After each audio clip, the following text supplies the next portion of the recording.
Llevamos un plan de igualdad que garantiza la equidad entre hombres y mujeres en la parte salarial. Intentamos sensibilizarnos ante los problemas familiares, independientemente del género, para dar una mejor solución para no renunciar a su compromiso laboral. En Ofival somos una empresa muy pequeña de 20 empleados. La mitad somos hombres, la mitad somos mujeres. En el equipo directivo somos 2 y 2, con lo cual nosotros vamos más a por la equidad que a por la igualdad. Tenemos la posibilidad de reducción de jornada y poder conciliar mejor la vida laboral con la vida familiar.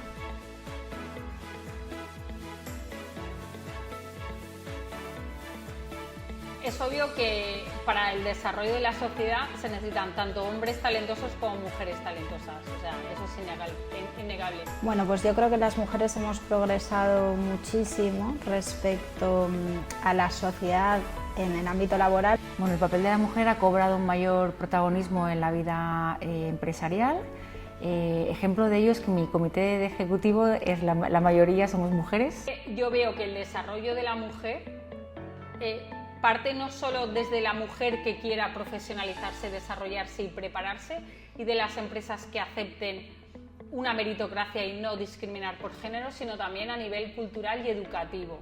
Sobre todo gracias a la meritocracia y al talento que estas mujeres tienen y que lo demuestran día a día. Pues lo primero que me diría es que de todo se aprende. Bueno, una de las cosas que le diría a mi niña de hace 15 años sería que se forme mucho. Yo ahora que tengo 47 años, a mi yo de los 32 años le diría que escuche su voz interior y que siga lo que le diga el corazón. Cualquier cosa que consideramos en la vida que estamos perdiendo el tiempo o cualquier barrera a la que nos enfrentamos, siempre nos saca algo positivo.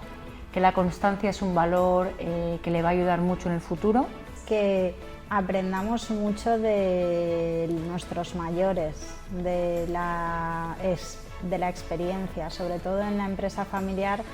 Muchas veces consideramos que las personas más mayores de la empresa están, como si dijéramos, un poco pasados de moda, pero realmente cuando analizas en sí el mensaje que transmiten, hay que aprovecharlo. Y que toda experiencia diferente a la que pueda estar acostumbrada va a ser muy enriquecedora para poder afrontar todo lo que le va a llegar. A mí yo de hace 15 años le diría, escucha tu voz interior, sé madre cuando quieras ser madre y sé profesional cuando quieras ser profesional. Yo me diría, confía en ti y en tu propio potencial.